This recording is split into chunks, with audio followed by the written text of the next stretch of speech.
মোহাম্মদপুরের সাম্রাজ্যের আধিপত্য ধরে রাখতে এসব চকচকা মালামালগুলো তারা সংগ্রহ করেছিল। আসলে এটি বাংলাদেশের কোনো চকচকা মালামাল নয়, এটি বিশ্বের সাথে তাল মিলিয়ে বহির্বিশ্বের বিভিন্ন দেশ থেকে এগুলো আমদানি করে নিয়ে এসেছে, একেবারেই চকচক করছে।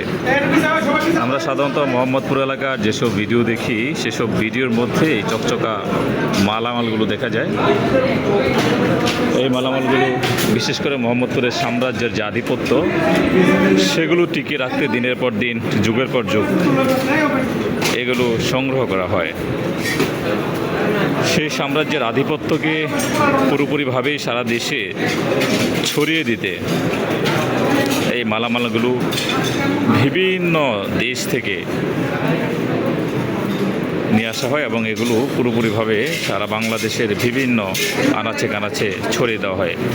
বিশেষ করে মোহাম্মদপুর এলাকায় এসব চকচকা মালগুলো নিত্য নৈমিত্তিক প্রতিদিন দেখা যায়।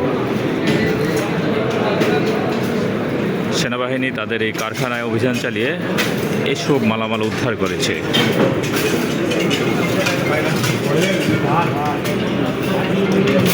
রমজানে চাপাতি